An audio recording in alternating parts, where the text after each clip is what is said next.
I asked our guest, Halal Chami, to pound the table for someone this offseason. Halal, who you pounded the table for? The same guy I always pound the table for. Dallas Cowboys wide receiver Brandin Cooks. Ah, I love it. I love Wow. it. What do you like about Brandin Cooks in Dallas?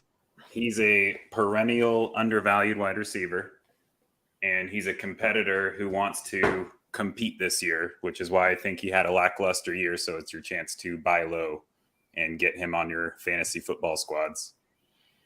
All right. Well, I love it. I love it. Former Oregon State great, so I'm excited about that. Go get you some Brandin Cooks. Now let's get to the show.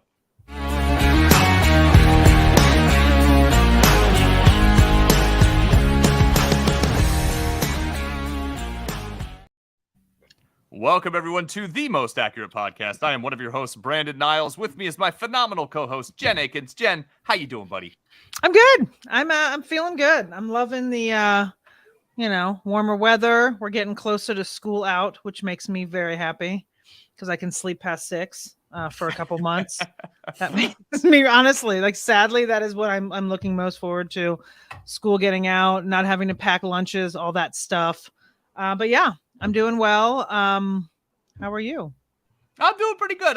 We were out of town all weekend, driving all day today, but I'm excited today. We get to this week talk to our friend Halal Chami about zero running back strategy. Halal's my favorite person to talk to about zero running back strategy. When I think zero running back, I specifically think of Halal. It's like one of those Rorschach tests, right? Like you immediately see zero running back. I start seeing mid-round running backs and just Halal pops into my head.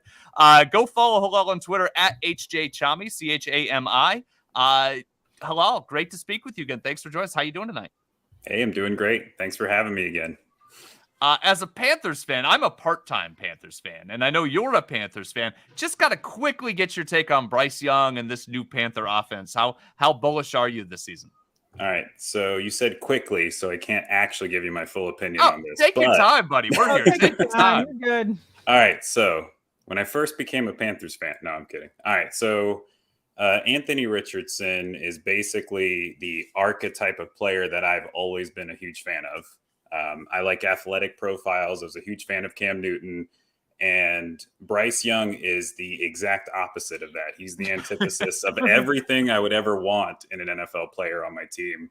But I like being wrong as much as I like being right because I get to learn something. So I'm hoping Bryce Young can prove me wrong. I think the offensive line's underrated. I think that the receiving core is getting better despite losing DJ Moore. I think that they made a terrible trade up and they made the most of it afterwards by taking Bryce Young and just beefing up in positions they could. I like the Hayden Hurst signing.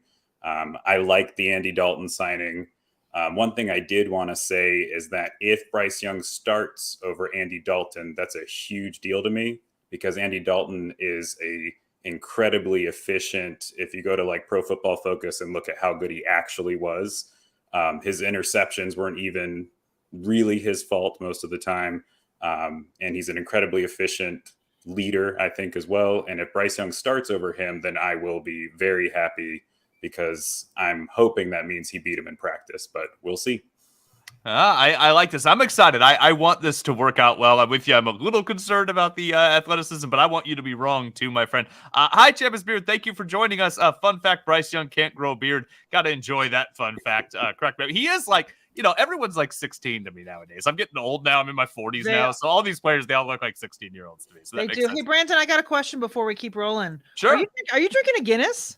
Oh, no. This is a Nebula Oat Stout from Block 15. And, it looked like when you had it flipped, it was tall, and I was like, "Ooh." I'm going to be honest with you. I don't get any money from Block 15, but Block 15 is my favorite beer. It's phenomenal. Everything they make is phenomenal. They're in Corvallis. So if you're getting Brandin Cooks and you're already thinking about Oregon State, Block 15 beer is in Corvallis, Oregon, where Oregon State University is. So yeah. If you like beer and you can get Block 15, it's fantastic. So it's a little hot for a stout, but not a Block 15 stout. Always good. Jen, yes. Matt Ryan. When you're thinking about drinking, you have to think Matt Ryan probably did a lot of drinking over the past year. He has left the league for CBS, but doesn't say he's retiring. Jen, does this surprise you at all that Matt Ryan couldn't find a job this year? No, not really. I think there's a bunch of rookies that were appealing, and I think that a lot of teams. I mean, the thing is, it's one of those things where you look at him and Carson Wentz, like those guys, they may end up getting jobs later. Sometimes a team is under their third quarterback and they have to find someone. They may pull him out of the booth at some point. I mean, think about last year.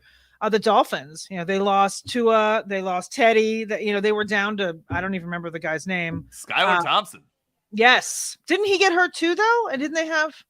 Maybe not. But either way, he may end up getting a job. But I'm not super surprised because he kind of sucked last year.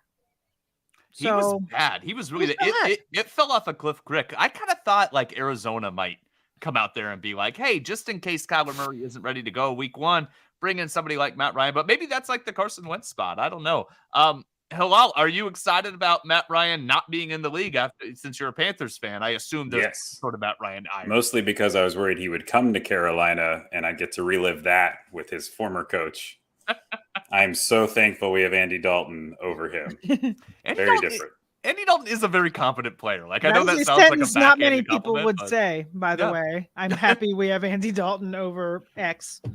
Sorry, I didn't mean to cut you off there, Brandon. That's okay. But Matt Ryan, it's very fair. He was horrendously bad last year. But I wish Matt Ryan all the best at CBS. I hope he has a very fruitful, very nice career there as a broadcaster. And I'm also anxious to drop him off my dynasty roster that I've just been holding him on there just in case. So let's talk zero running back. I know most people probably know what zero running back is, but just in case, Hilal, can you just kind of describe what the zero running back strategy is in fantasy football? Zero running back strategy has multiple variations, but the general consensus is there are many unpredictable parts of this fantasy game we play, and the most easily replaceable position is the running back position after the fragility hits. And so I've had a lot of issues in the past trying to replace a starting wide receiver with a backup wide receiver on the same team. You don't really have that same issue. You get like at least 60 to 75% production, even if they're not as talented. You're kind of taking talent out of the equation and focusing on situation. So if a running back 1 goes down, let's not curse anyone here, but let's say Jonathan Taylor goes down and you happen to have his backup, and you happen to also have Justin Jefferson and a few other wide receivers on your team, you're going to outperform the Jonathan Taylor team by default, just from that strategy there. So I actually run an experimental league called Battle Zero, where we do 6 rounds of only wide receiver or only running back, or actually technically you can still draft quarterbacks and tight ends, but no wide receiver or no running back, depending on which division you're in. And we do 6 rounds, but zero running back can be 4 rounds, 5 rounds, 6 rounds, 7 rounds. Some people go the whole draft and goes truly zero running back in like Scott Fishbowl and whatnot, and then just grind the waivers after that and try to pick up players that they can get points out of, because points are points no matter where they come from. So 4 rounds, that's the minimum right there, right? So if you draft someone in the 3rd round, you didn't go zero running back. Is that correct? Yeah, I tend to agree with that. Yeah, that's a good statement. Mm-hmm. Okay, so you kind of talked about why it's effective. It's that hyper fragility and the harder to replace a wide receiver. I'm curious, is this still the case with the fact that there's so few running back situations that are like bell cows? It used to be, I feel like it used to always be bell cows constantly, and you'd get, most teams had a running back that would get 20 plus touches. That doesn't seem to be the case anymore. Does that affect this strategy more so or less so? Is that, I know this isn't on the show sheet, but I'm just curious. Yeah. Well, I mean, I have strong opinions on anything all the time. So with that change in the NFL came our change in fantasy with half PPR and PPR. So we sort of did this thing where we saw standard not working back in the day. We beefed up the receptions, and then we never adjusted those back down. So like there's half PPR that's like a little kind of in the middle there, but a lot of us play in PPR leagues, and those backup running backs or pass catching running backs, like they're already getting points. Like if you're going to take a guy like Antonio Gibson and he's going to go off, or let's use JD McKissick because he's more stuck in that role. If you're going to take him and he's going to get you 17 fantasy points because he has 10 catches and 70 yards, that's 17 fantasy points that another running back doesn't have. And even if Brian Robinson goes down, those points are not absorbed by JD McKissic. They're going to go to the other running back.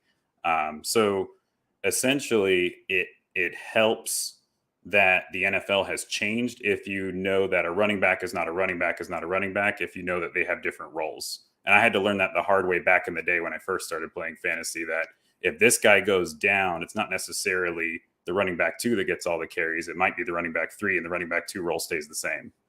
No, that makes sense. That change of pace back, or that pass blocking back, or the pass catching back. Couple chats here. Thank you, everyone, for listening and joining us right now. Jamis Beard says that it may not be the 20-plus, may be because the talent is spread across. I think that makes sense to me. Davis Williamson said Skylar Thompson did get hurt, Jen. You are absolutely correct. And Zachary Murdoch, do you lean hero running back over zero running back? Hero running back would be if you take a running back in the first 2 rounds and then you wait a long time after that, basically anchoring your roster around one key running back and then loading up on receivers. Otherwise, Hilal, your thoughts on hero running back versus zero running back? I think hero is closer to what I naturally do. I'm most comfortable with taking a first-round running back and then basically ignoring the position the rest of the draft. And that's kind of embracing the fragility. So I don't even necessarily handcuff that running back. I just draft, late round rookies that I think can take over the backfield by the end of the season if I go hero running back at the end of my draft.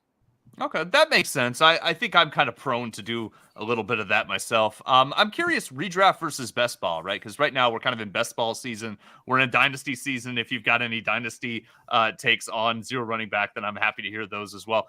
Does your strategy change? Do you care if you're doing a redraft versus best ball versus dynasty? Then do you have a different approach when it comes to zero running back?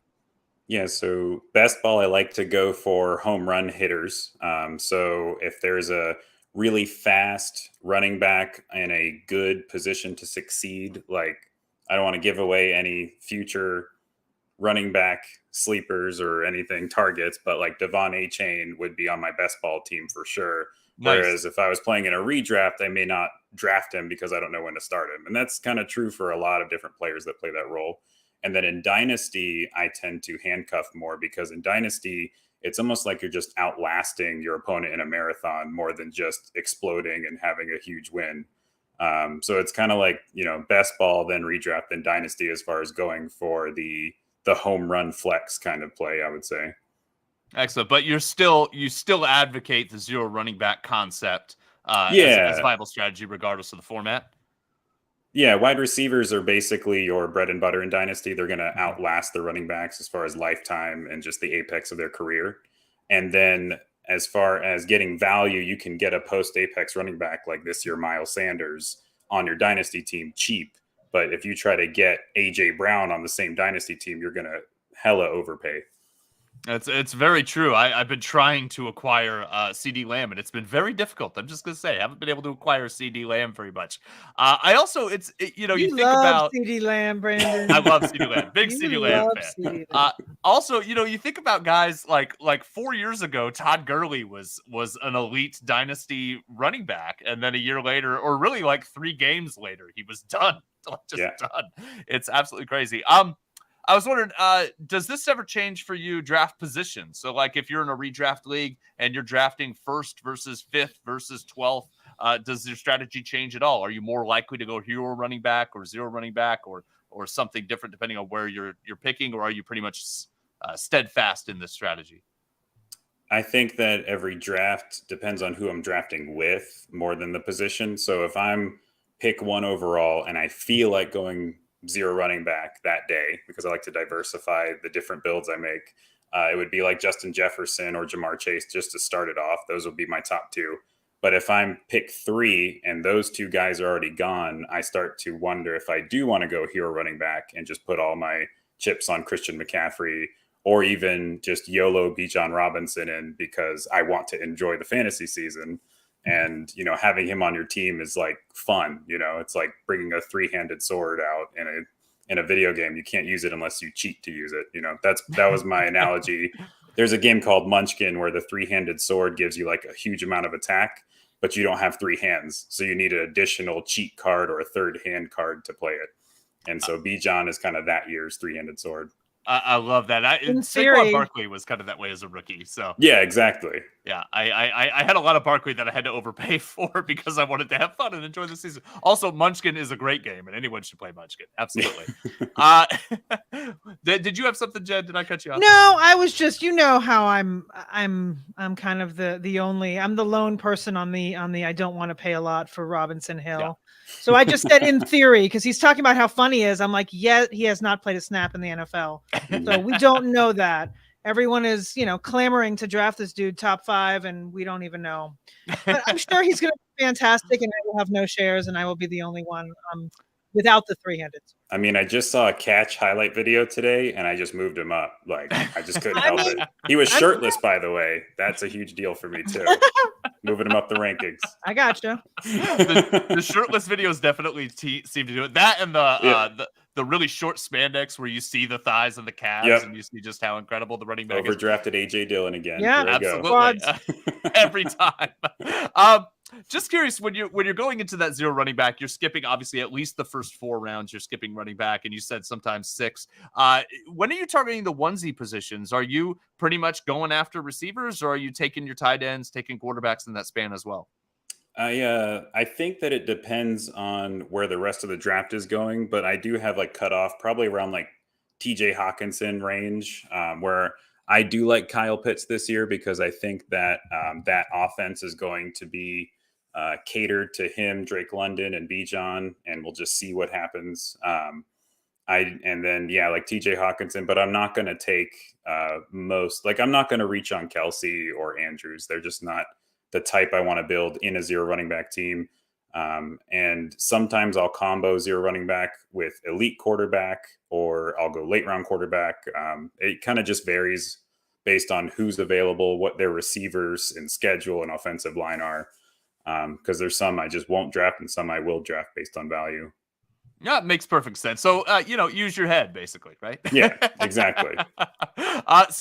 Finally, on strategy, then we'll get into some actual targets and guys that you like this year. How many running backs do you roster with this strategy? Because, when I think of zero running back, especially best ball, but in both, I think, if I'm not going early, then I might want as many darts as I can throw at it. Is that something that you think of, or do you kind of stick to a normal amount of running backs on your roster?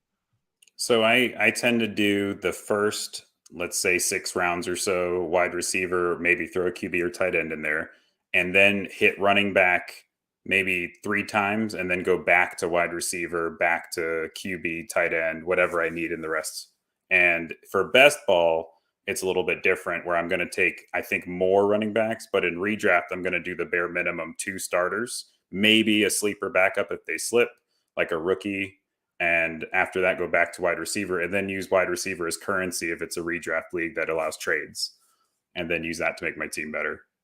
Okay, that makes perfect sense. Working the waiver wire is such an underrated aspect of fantasy football. We forget, sometimes you win. Like I always think of Peyton Hillis as the prototype for winning the waiver wire that year. Peyton Hillis, Michael Vick, you could have won a league just off those guys' midseason pickups. Zachary Murdoch, speaking of schedules, do you care about bye weeks for your drafts? Do you deal with it as issues arise? Best ball, obviously, I pay attention to bye weeks. If it's not best ball, I don't care. Halal, do you disagree? I don't take bye week into account at all. I think from a min-max perspective, if you could stack everyone on the same bye week, you just take the one loss and you keep moving on at full force the rest of the league. So I just kind of use that as the extreme, and then realize I shouldn't care and just move on without the bye week taking like any effect on my team selection. I like that. There's some great research that really backs that up, that backs that strategy up as well. That's come out over the past several years. Jen, I've been ignoring you, and I feel bad. I don't mean. Sorry, I just had a full-fledged coughing attack, so like I wouldn't have been able to talk anyway. How often do you employ a zero running back strategy, Jen? I know that you're in those best ball lobbies. You're doing stuff. How often do you go in? Well, this season so far, I'd say I go more hero than zero. I don't know that I've gone full zero this season yet. I may end up when it comes time for redraft, depending, but I'm definitely one that I would grab, depending on where I am in the draft, grab McCaffrey, grab Eckler, whatever, and then just pound wide receiver for a while after. So that's kind of where I've been this year. I don't think I've gone full zero yet. But there's a lot of options this year, which is great. As far as if you want to go, either one of those things, which will lead us into our next segment here, which is basically guys we want to target. So, all right. So the first question that I want to ask you, Halal, is like, so which early non-running backs are you targeting based on draft slots? So like, say you're in the first like 4 picks, say you're in the middle, say you're in the end. Like, who are you going for? I know you already said earlier that you're not going for Kelsey. You're not going to overpay for him. So I mean, are you kind of just with the norm where you're going Jefferson, Chase, Diggs, basically the standard, or do you have something else that you are I don't deciding? have like a wild, Right. wide Well, I know in receiver Scott first round Fishbowl pick. you go wild. You're known Well, for going yeah, wild. that's Scott Fishbowl. Right, I mean, I'm going to right. win it one day with the most like ludicrous draft ever. It's coming. Could be this year actually. It could be. So yeah, so basically you stick to normal ADP in the earlier rounds. Yeah, I might move CD Lamb up eventually. I think that not to Yeah, beat Brandon's horn I'm over here. here. Come back anytime. But the more I think about the Dallas Cowboys offense and adding Brandon Cooks, like in maybe a healthy Michael Gallup this year, and just leaving CD Lamb as open as possible, and no more Schultz. I mean, I might move CD up to like wide receiver 3 overall at that point. I mean, it's probably like Jefferson, Chase, CD for me, then Diggs. I really want to buy back into Brandon Cooks. I just don't know that I can. Like, he killed me last year. I mean, I drafted him everywhere because no one was drafting him in Houston. Nobody, and he absolutely was like a lead balloon on every single team that I drafted him on. So I do want to buy back in eventually, but we'll see if right now I don't think I have any shares, but I'm sure I'll get there by the time I've drafted many more drafts. All right. So if we talk about the others now, what about when you're going, who's your first, like your RB1 and RB2, whether you go with a hero or you decide to, pick in rounds, the dead zone, whatever, who are your personal targets that you're going for running back wise? I tweeted a while back that Samaje Perine was the queen piece of the zero running back build for this year, but he was a little bit cheaper back then, and he's steadily been rising in ADP. But now there's reports that Javonte Williams might be coming back, so he may drop down a little bit. Yeah, it was like what, yesterday that happened? Yeah. So now he's like creeping back down again. And I actually used that as an opportunity to send a trade offer for Perine, hoping that owner said, oh yeah, no, you can just take him. I don't want him anymore. I just don't see Javonte Williams doing any better than J.K. Dobbins did. And I fell for the J.K. Dobbins ruse. I believed in him when he was tweeting that he was just fine and he was going to kill it. And he did do well until he got hurt again. And that's what happens. They rush back. The only guy that rushed back that did well last year was really just Chris Godwin. Everyone else usually gets hurt again, and it's a struggle. But yeah, no, Samaje Perine would be my favorite. And then if I can go a little bit earlier than him, it'd probably be David Montgomery. I think that Jahmyr Gibbs already being questionable is actually a good start for David Montgomery. They said they're just holding him back for reasons. They're not giving us any details, but the Jahmyr Gibbs hype helped push David Montgomery down, and he's pretty damn good at catching the football as well, and people don't realize that.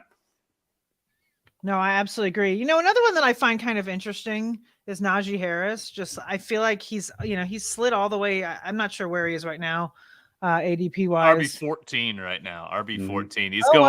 He's going just past Jahmyr Gibbs and Travis Etienne. And he's what's his ADP of 38? Okay, so actually I think he's gone up a little bit because he was like a 5th rounder for a while, and I found that kind of interesting because I think he's one of those guys that could possibly be a post type sleeper. Their O-line is better, maybe he'll be a little better, and he's maybe a guy that people can target if they're implementing that strategy as their RB1 if he slips to the 5th or 6th round. Anyone else that you are targeting? Besides that kind of that first tier that you mentioned, anyone a little bit farther down, like say the, Gibson, Robinson, Elijah Mitchell, like, are you into any of the, like that tier?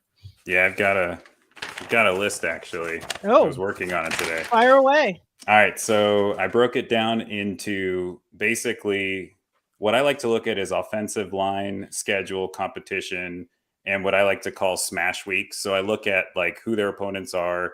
And it's not going to be a 100% success rate. Obviously, the margin of error for predicting if a defense they're going to face is good is actually not amazing, but it's a good starting point for your strategy.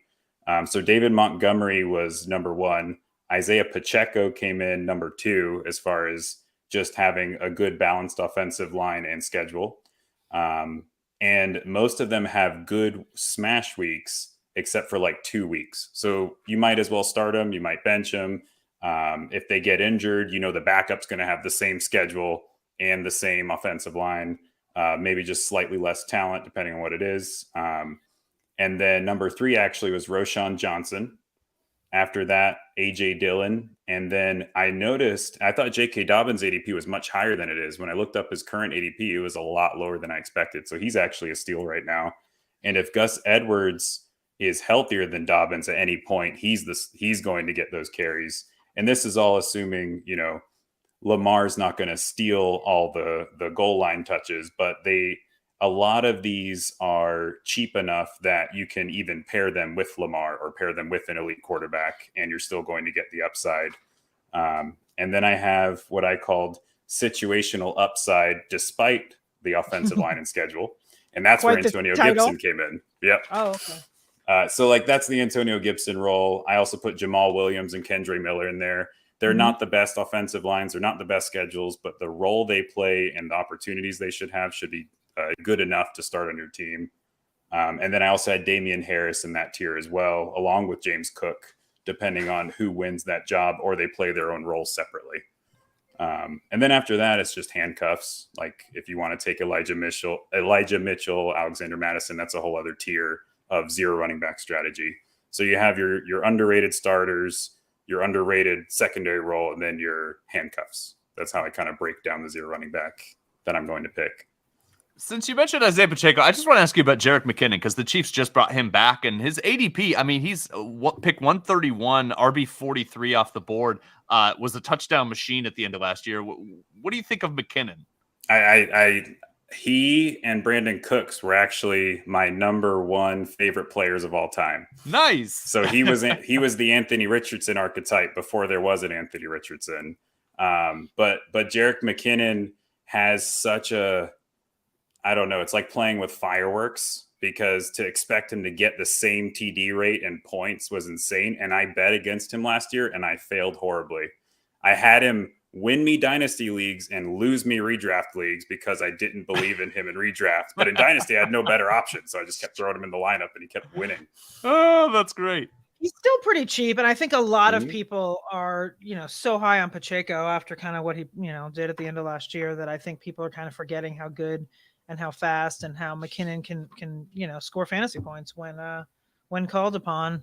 We talked about a few of these guys, but we wanted to talk a little bit about, we love to hate Murk on this podcast, running back Murk. And there's, a couple backfields that are murky coming into the season.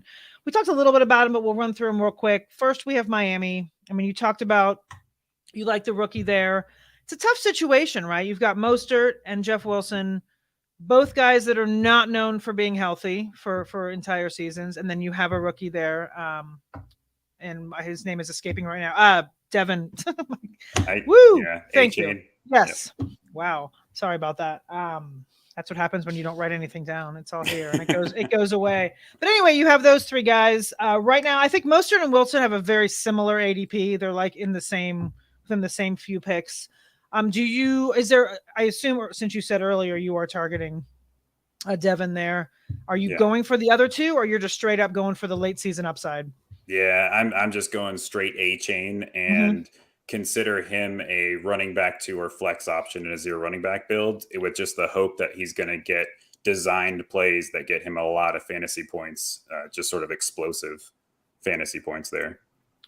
Well, as Brandon and I are both Dolphin fans, we'd love to see it. He's one of those guys that can do everything. So here's hoping he gets his pass blocking and up, and McDaniel will put him in as a result. So Right. All right. I'm Next hoping up, so. oh, go. I'm sorry. He's go like ahead. their McKinnon, you could say. Actually, yeah, absolutely. But those other guys are so cheap, Jen. I might have a lot of Mostert. Like I have a little bit. I've got a little of each one of those. 153. I drafted both of them before the actual NFL draft. So I think I've laid off both of them since A-Chain got there. But next backfield we'll talk about is Seattle. Once again, a little bit of Murk, but I feel like, in that offense, in that backfield, they're all going to get work. So are you paying up for Ken Walker? I know his ADP has dipped a little bit, but he's still, relatively expensive. And then, of course, you have Charbonnet. And then you also have my favorite, Kenny McIntosh, at the end of the drafts that I love to throw darts at because nobody else is drafting him. But are you going for any of those guys in your 0RB builds? Pete Carroll just praised your guy, last week already? Oh, did he really? He was gushing over him. And there's a bunch of Charbonnet drafters who thought they had a one-up on the Walker drafters, and the Walker drafters are now just eating it from two different running backs now. That whole system is built for a rotation. So it's really hard for me to pick any of them. If I had to pick, it'd probably just be the cheapest one and just go with that and see who comes out on top at the end there. Yeah, I'm not afraid to take some Kenny McIntosh. I'm not afraid for some DJ Dallas too, because you just never know. Because running backs in that system get hurt, and they'll be on their RB4, in week 12, and so you never know. All right, so we've got a couple more here. We've got Buffalo. You talked about a little bit. I guess we don't really have to talk about it because you just talked about that one. Chicago. We haven't really gone there. Are you targeting any of those guys? They have kind of a cluster of running backs as well. I have said that Bijan Robinson would draft Roschon Johnson 101 over himself. So I'm a huge Roschon Johnson guy. Okay. And I bet he would back that up if I ever got him to see that tweet. So Roschon Johnson is, to me, the complete package as a running back. And I wasn't even a David Montgomery guy. And I was never a Khalil Herbert guy. And now Roschon Johnson shows up, and I have the strongest feeling that he's going to take over this backfield quickly. So I feel like there was a tweet actually this morning where they said Roschon Johnson's ADP keeps rising, and someone tagged me in and said, it's all this guy's fault. I can tell because I keep talking about how he's my secret 101 in drafts over Bijan. Well, right now he is running back 45 on Underdog with an ADP of 141. And that's only 6 spots after Khalil Herbert. And then the thing is, you also have Dante Foreman, which is kind of rough. I kind of drafted quite a bit of Foreman before the draft as well. So I'll probably be eating that because I don't know if there's enough there in that pie with Justin Fields to, I guess we'll have to see. Yeah. Yeah. All right. Are we moving on to who'd you rather, Brandon? Are you on that, or is that a me thing? We can do who'd you rather. I don't know. The sheet was not designated. I live and die by Brandon is very thorough in his sheets.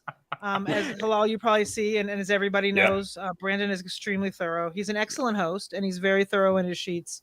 It's that type A, I panic. Yeah. I panic a lot. He's the yin to my yang. See, I roll in here with no prep, and I don't even know what's going on. But I'm looking right now, and I'm like, Miami running back rookie. Yeah. Yep. Sounds pretty good. Listen, sometimes I pull names out of nowhere. See, earlier I said that Skylar Thompson got hurt, and you guys didn't know that. There's things. No, you were right. Yeah. Every now and then. And According the weird thing is, last week, I'm going to just pump my tires again for a second here. Last week we were talking tight ends, and I threw out Tyler Kroft out of nowhere, and he signed the next day. Who says that name out of nowhere? We're talking about him, and he signs the very next day. So, sometimes I can put things in the universe. That's a clairvoyance thing. Sometimes I can get a name right, and sometimes I don't. So I'm sorry.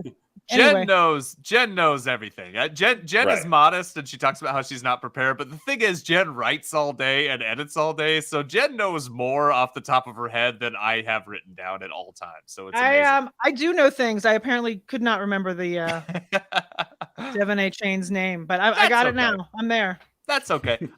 Hello. Chavi's beard has asked if you take into account game cancellations.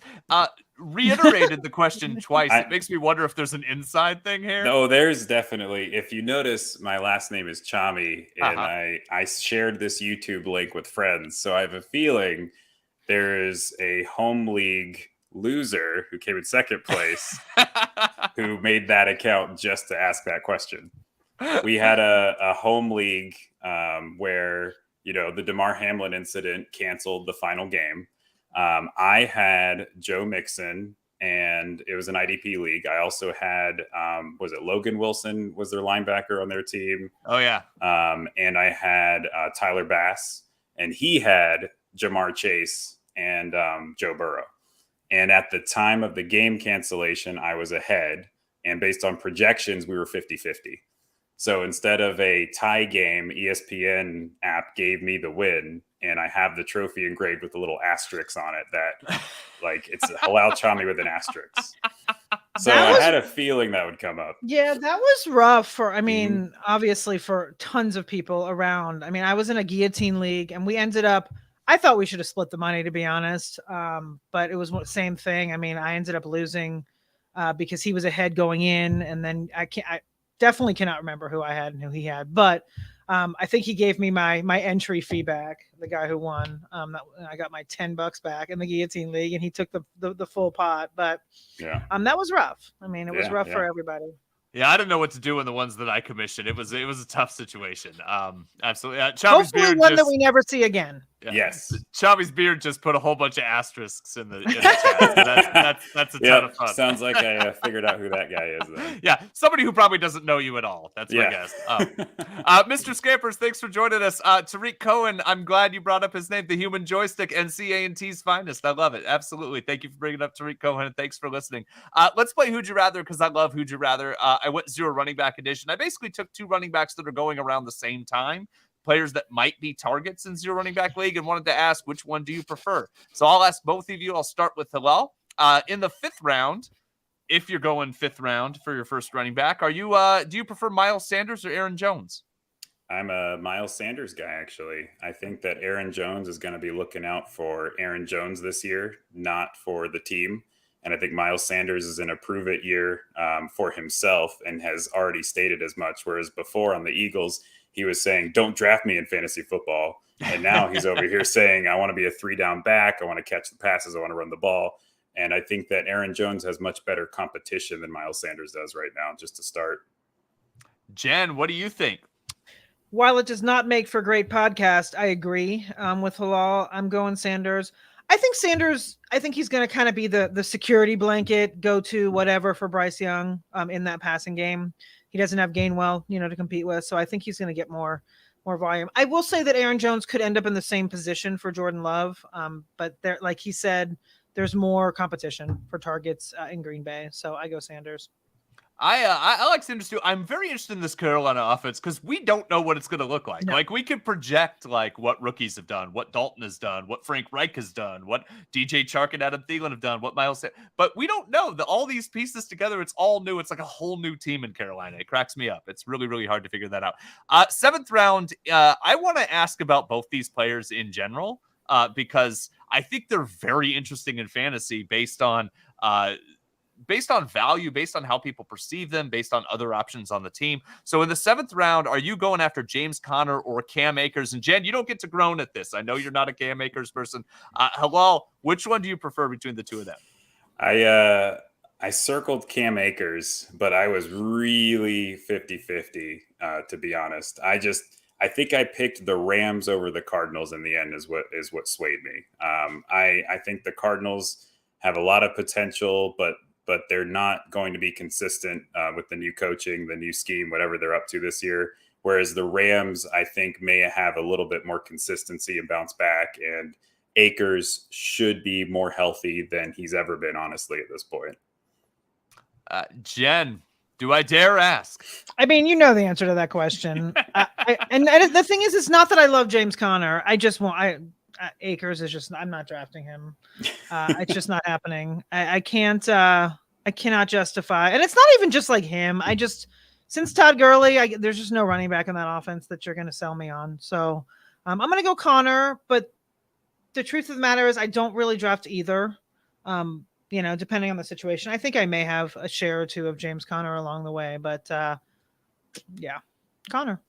I'm curious who James Conner's backup is going to be, because I feel like that's the guy I'm going to draft a lot of when it gets up to this. That's where my mind was going. Was if I draft Connor, I'm thinking Keontae Ingram. Ingram, but yeah. if I take Akers, who is it? Sean Tucker. They took. No, it was what's his name? Zach Evans. Zach Evans. Sorry. See? There it is. Got it. I know things. Look at Jen. Jen knows what Jen knows what she's talking about. You mentioned Sean Tucker. That I'm curious about him. Undrafted free agent, obviously, day 2 prospect. I think most people agreed he was a day 2 prospect. Had some medical issues. Tampa picks him up. Rashad White. We all like Rashad White, but outside of Rashad White, not much there. Is Sean Tucker kind of a best ball stab? Someone you might kind of take a stab at late in drafts? Yeah, I would feel much more comfortable with him in best ball than having to trust him on a bench and redraft and not knowing when to start him. But I mean, if he's medically sound, he's a good NFL player. He's going to do just fine.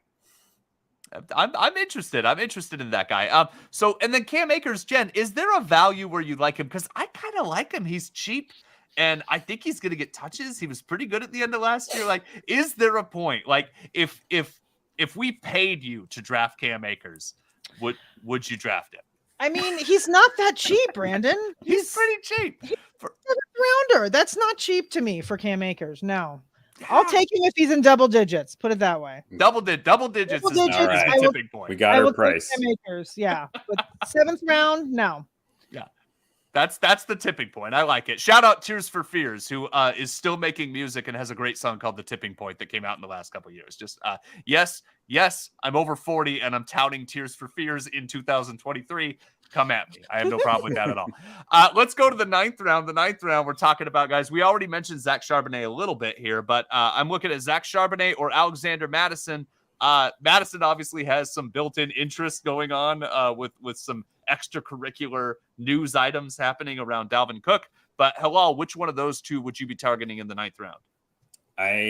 To go against everything I said earlier, actually had Charbonnet there over Mattison. Oh. I wasn't going for the home run that Dalvin Cook was injured or traded. I went with Charbonnet because I do think that his skill set fits that offense, and I could start him like really week 1 and have points on the board. Whereas Mattison, I have no guarantee of starting him till later in the season. Interesting. I'm curious how this whole Minnesota situation plays out, but I kind of feel the same way. It sounds like you do, that it's going to be what it looks like it's going to be, and Charbonnet seems like he's going to have a bigger, more consistent role. Jen, what do you think? Yeah, I'm Charbonnet as well. I mean, I don't mind drafting Mattison, and I will. But if I'm deciding between the two and I'm on the clock, I'm going to go with Charbonnet. I just think there's more. I mean, basically what Halal said, he's going to have a role from the start, and Mattison might have to sit for, if Dalvin Cook, if everything works out where he's on the team, all is good, and he's healthy, Madison's not going to, score fantasy points. And you're going to have him, if it's redraft, he's sitting on your bench for 10 weeks, 12 weeks, whatever. Charbonnet has a chance to, produce right away. I'm curious. Dalvin Cook, you get trade rumors. Austin Eckler, you get trade rumors. All this stuff is going on. Who's trading for running backs? Is this just right? It just seems like we keep hearing about these things. I never see the trade go through. Is that just me, Halal, or is that a real thing? No, I think that the leakers are the running back's agent themselves, and they're like, "Hey, man, he's about to go." That's like the dude hitting you up in your dynasty league, like, "Hey, man, I got like 3 offers in my inbox, but I wanted you to get a special deal right now." And that ends up on a tweet. So I agree. It just seems, especially with those contracts, right? Like Eckler's about to get paid and Cook got paid already. So it just doesn't seem like there's that market there. We'll hear that Alvin Kamara's on the trade block next. That'll be the next one that people people are sure he's going to be gone. He may be on the sidelines anyway. Yeah. Davis Williamson said that they forgot that they were in the middle of a best ball draft, remembered and grabbed Joe Mixon with pick 69. Jen, Joe Mixon at pick 69, is that about right? I mean, that's a good price for him. I just, how I feel about Mixon. It's difficult for me to draft him. But at that point, he's a steal because if he, we don't know whether he's going to miss any time or not. If he doesn't, then it's a steal. Hilal is mixing a sneaky 0 running back target if he's lasting that long. If he's that far down, definitely. I think he'd be like running back 12 right now if I like did the projections right now in a half or full PPR league. I mean, look at who he's competing against, and Samaje Perine left. I mean, he was an overcompetent backup running back, and he does not have that as competition anymore. I like that. Mr. Scampers, you and I, Cam Akers Island. I'm just saying, you and I, Mr. Scampers and I. That's all I've got. Hello, enjoy the pina coladas. Hello, is there anyone you that we didn't talk about that you maybe wanted to bring up? If not, that's okay. Yeah, no, I don't think I have anyone. I think we touched on all. I went down the whole list, remember? So I mean, I gave you everything. I have someone to throw out there to get your opinion on. Yeah. How you feeling about Jaylen Warren? I know we talked about Najee a little bit earlier. I mean, he's someone that, last year was kind of for me at least, I threw a ton of best ball darts at him in the last, round or two, but he's a little more expensive this year because people kind of, learned about him. I don't know what his actual ADP is, but I'm looking at an old draft of mine here where he was in the 14th. But is he someone you're targeting? I don't think so. I think Najee's the back to own there at his current value. Jaylen Warren would be like a kind of a shot in the dark handcuff option, whereas I think Najee's healthier this year and good to go than he was last year.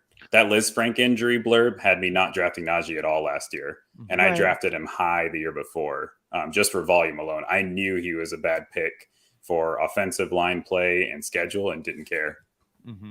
I like Terrace last year. I'll draft him a lot this year too. I'm kind of buying the Steelers. I'm kind of buying him. I'm kind of buying George Pickens. I kind of buying Freiermuth. I kind of like the Steelers. If you look up like Kenny Pickett, he did well towards the end of the year, and he's got a good team. He's got a good supporting cast around him. So if he can, outside. Yeah, exactly. Yeah, I like it. If he can do it, Bryce Young can do it. Just saying. Last year was tiny hands. This year it's tiny man. So. Panthers playoffs. I'll tell you that division's wide open, man. Panthers could do it.